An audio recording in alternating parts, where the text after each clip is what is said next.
Black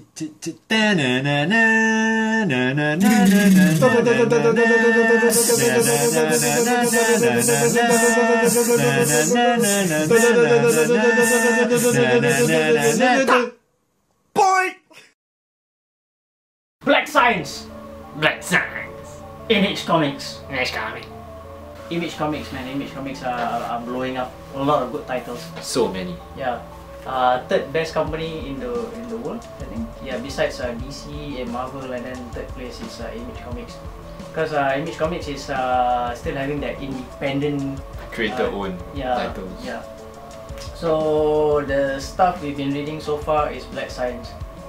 Escaping away from the heroes, the capes and drapes, and Black Science, by the title itself, is a very like sci-fi kind of title. And so you guys have read, we did a binge reading on the thing, and issue 1 to issue 10, and I love it, man. Wow. First 6 issues, would you say be enough for a TV series or a movie at least? It is more than enough. It's more than enough, yeah. Definitely more just than 6 issues, that's how much content that series has. So, what is Black Science? Okay, if you think there's gonna be a spoiler in any part of this video, please leave. Okay. Yeah, okay. So Black Science, it's an image series and very sci-fi, and it revolves around a technology called a pillar. Or in a grasshopper tongue, the pillar. Yeah.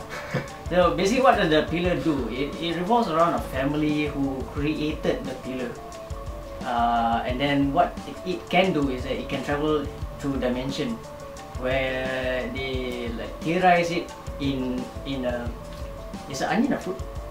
What? Onion, vegetable. Onion. It's a vegetable basically, you know, because onion has many layers. It has many layers, and according to one reality, you know, like reality has many layers of it. What intrigued us about it is like, because we are into that multiverse and kind of like, you know, different parallels, that kind of thing. So that's where Black Science really capitalized on the subject. You know, like if you have a decision, it's either you act on it or you don't, and then the thing separates. So that's where alternate universe revolves around, if you believe in it. And there is always a possibility of you going back to change something. Yeah, if you overthink about it, your mind will explode. Yeah. So okay, Black Science so far has been releasing 10 issues. It is still ongoing. The last one was released back in October. And okay, we're gonna touch on the first 6 issues first. Yep. And okay, the main character, so to speak, in that first 6 issues was Grant McKay.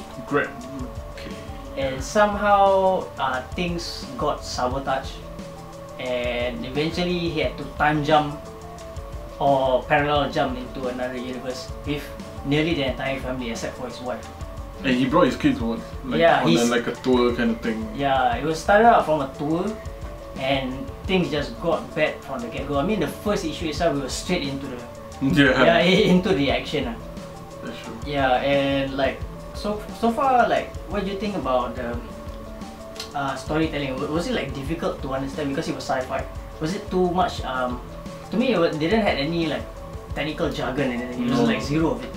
It's very easy to read, like, and it's like storytelling. You know, there's always that dialogue that says, oh, you know, like someone thinking about something. And it's very simple, so it's a good reader. Yeah. I guess the thing that attracts me to the story is, you know, to see the possibility of, you know, jumping from dimension to dimension, but not knowing where you are going to go. Yeah, so exactly. anything will happen to you. And on the reason of why they don't really know or chart their place to go is because the machine has been sabotaged. That's where the interesting thing comes along. And Rick Remender, the writer, like he does this like mind fuck thing of like parallel dimensions so well. It really grabs your attention. Obviously, like we mentioned earlier, like, you know, it's a good like escape from the normal superhero comics. Because of the sci-fi element, and like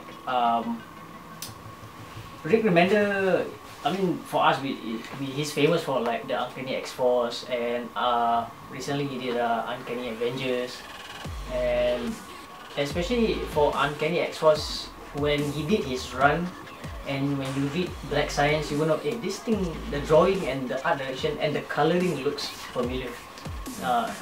For me, the first time when Rasyid like introduced me and said, hey, this reminds me of Tabula Rasa in Uncanny X-Force issue number 15. I'm like, hey, feels the same. And then when I look at it, oh, it's Rick Remender, okay. And like, what do you think about the story pacing? Is 6 issues too cramped? I think it was great. No, they pace it very well. Like, I mean the pacing is okay, even though like we jump from one scene to another. I mean like there is always the flow is always, I mean the main flow is to find a solution to this broken pillar thing. So that's the only thing that is, you know, sticking everything together. And everything else around it, like the dimension, like the space, is the one that's changing. But the pace is always the same, you know? Trying to find, you know, solutions. And then like there's also the part where like the violence that goes into the comic. Would you think that the violent aspect in the series is a bit too much, or was it okay? I think it's beautiful. Yeah. It looks pretty, done, yeah? Yeah, it's done very well. Yeah. Beautiful. And like in issue 2 or issue 3, where you know they jump into a timeline, and then there was like this like World War, and then that was issue 2. And then German soldiers were getting slaughtered. That's what I meant by jumping into dimensions, but you don't know where you will end.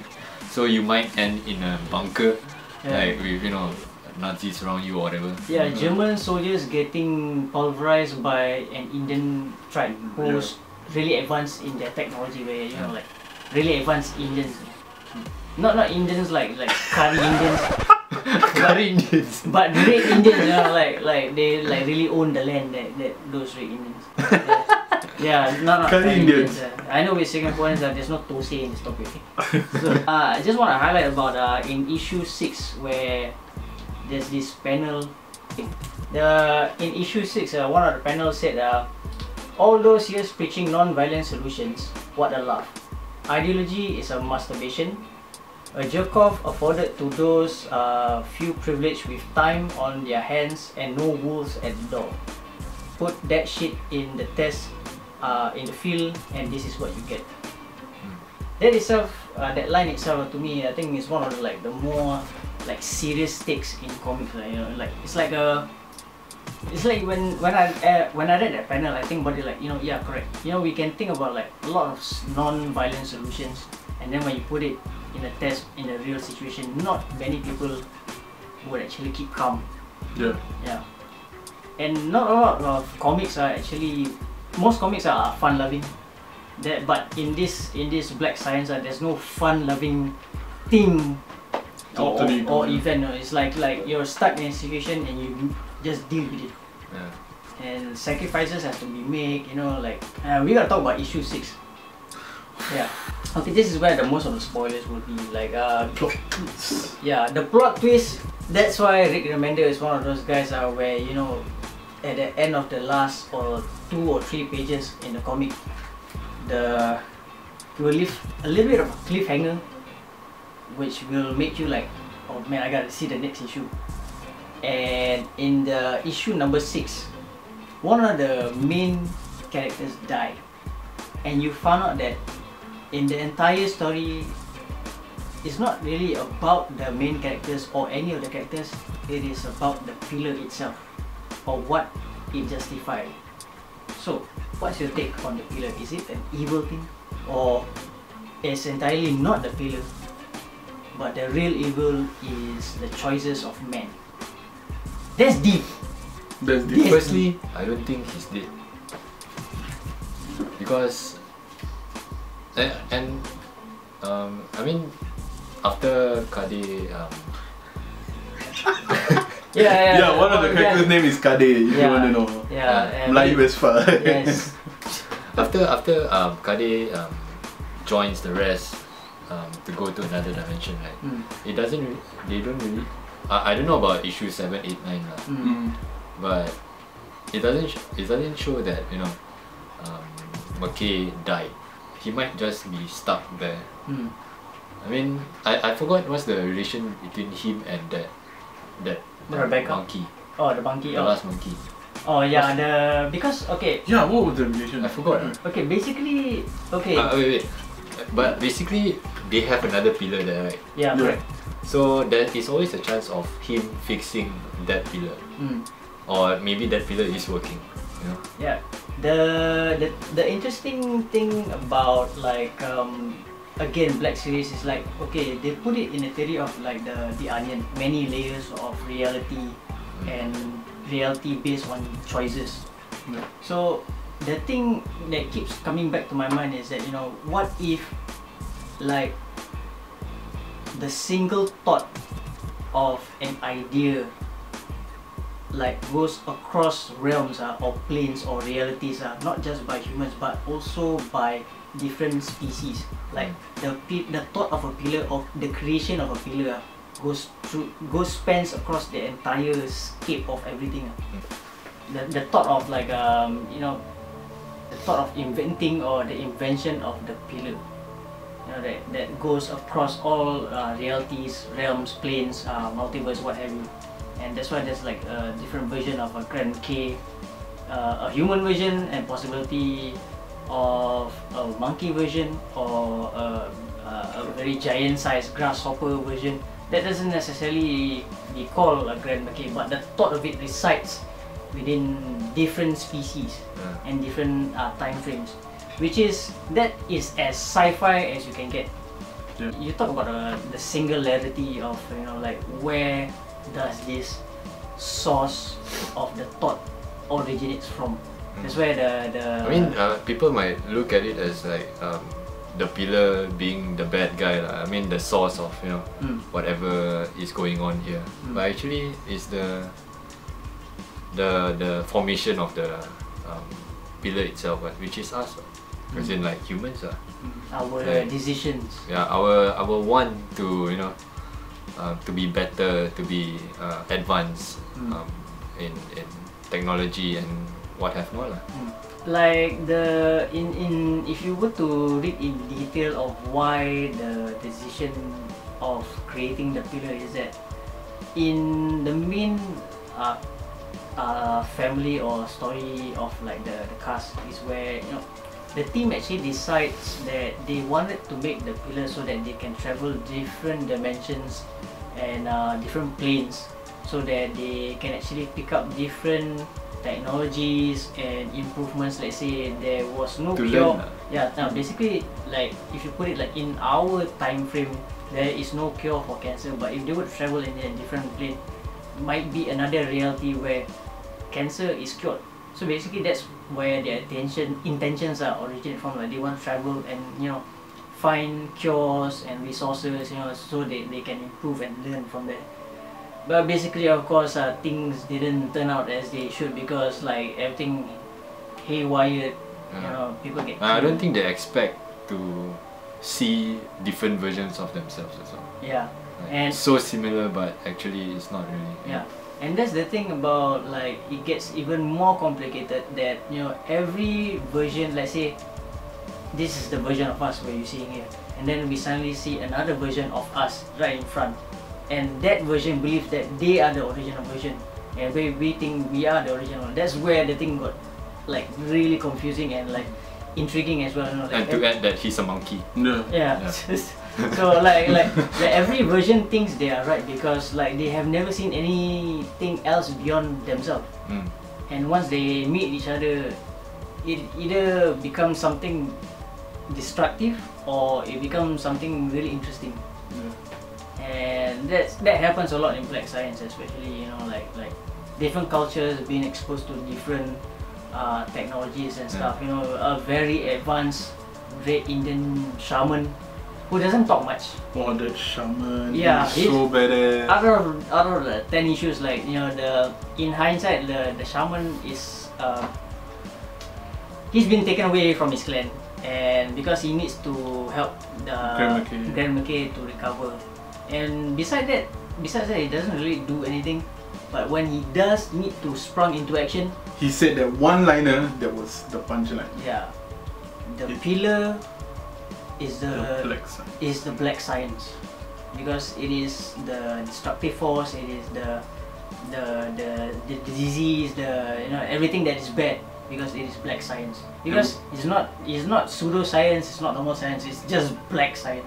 And he related to his what happened to him and his tribe, and how they became what they are then. Which also links to what I said just now, which is the pillar being the bad guy, which I don't think it is, because the pillar is the product of the black science. The black science is us. Yeah. And again, also relating to what Rasyid said, is that prior to this, the Indian tribe did not actually have any advanced technology. They were like normal people, but then they were invaded by white men. So like, they were losing, and then suddenly appeared out of nowhere was this so-called this advanced scientist, probably another version of Grand McKay, but wasn't exactly human. But he had that advanced tech, and it was exactly, or maybe the alternative version of the pillar in the form of a spaceship. From there, the culture grew, the clan grew, and the thirst for better technology, which obviously caters into destruction. And so that is the decision by men to decide what they want to do. Besides, I mean, we're talking, obviously this episode is about black science. Is there any other like comic series that is pretty deep in this multiverse? Okay, let's not go into Marvel or DC. Or maybe we would like. Is there any other like comic series that like dives like really into like multiverse as mindfuck as black science? Grant Morrison maybe. Grant Morrison, I'm not sure. I guess the Infinite Crisis. DC Multiversity. That's a complete mess. If you were to watch or read their trade paperback, oh my god. But I guess the recent ones, I'm not sure of anything. I mean this is not really considered mindfuck lah. It's actually okay. It's not really like, Black Science is a good series to it's a definitely good sci-fi flick. If you were to turn into either a TV series or a movie, I would love to see a movie of it actually. Yeah. And there's not a lot of technical jargon. And Rick Remender did a simple job of the technology you need to remember is the pillar. Yeah, that's it. And I guess the thing is, it doesn't only makes you question why, but why not? Yeah. Why not this? Why not this? Yeah, it's like the possibilities are endless. What is and the decision that you make. Yeah, the consequences of decisions. Basically, that's what it is. And the possibilities of the alternate version of your own self. There out there could be a good side of you, or could be the asshole version of yourself, And the series itself, revolves around the main family and the characters, but then that doesn't necessarily mean it's gonna be the same character all the way. One or two guys might get killed off, and then in the end, they still have a purpose, and the significance of them being around doesn't necessarily like go across the entire series. And that's how like Rick Remender like jumps back and forth. Yeah, I mean all this while we're talking about all this, don't feel intimidated by the series, because it's not really as difficult as how we try to sound. Make it sound like. Actually, it's really accessible. It's easy to read. But what you take from it is what you're hearing now. Well, what we took from it. Yeah, my first impression would be prior to this, one of our guys, Arif, actually he read it, and he was coming across as like man, this is a depressing title. So when I look at it, I was like, wow. I'm like really drawn into it because the sci-fi aspect of it is it's really nailed down, you know, like the possibilities of it, you know, because It still is depressing. Yeah, it is. It's It is depressing very in certain issues of it. And the end of it, yeah, like Rasyid said, don't be intimidated by, you know, like the solo things we're trying to like talk about in the video, because the comic is presentable. The artwork it is not too messy, but it is like a little bit of both. You know, there's like there's gritty panels and then there's like clean lines as well. So it's accessible by most. And the story, plots, pacing, everything. Pacing is not too fast, and the plot. The plot twist. The That plot, is a very important part. That's where the money shot is most of it. Yep. And like the characters. Character build up for all of it is character very build up good. is good, and it makes you care for the character, you know, because the relationship between, you know, the mother, the father, and the children, you know, And the father. And the colleague, the girl colleague that he's Yeah, fucking and with. Oh, I mean, she's not really a bad person, no? Yeah. Like, still another person. And yeah, plus that's why you need to read the comics to know why people do their things, because they have their reasons, because the pillar gives them the ability to have the decisions they want. And yeah, that's where the thing, I mean, even with the amount of time we talk in this video, I don't think it's still enough. I mean, you gotta read it yourself to like really feel the world in Black Science. And this is just 6 issues. Six Yeah. issues. Yeah, give yourself 6 issues. It's just one arc.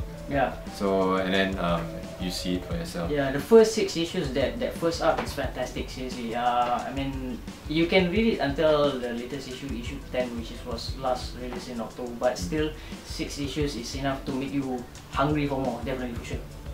Yeah. That's for sure. So what we would recommend is that you check out Black Science from Image Comics by Rick Remender and wow, you're gonna have Matthew Salero. Scalera. Matt Scalera. Matt Scalera is Matt Scalera is the artist, and yeah, this is on Black Science. Can like zoom in there. Come on. Yeah. So we will definitely recommend this for a good read if you want to stray away from the superhero stuff. So this is us, Cosmic Fury, recommending you. Check out Black Science. Tak lepas kan?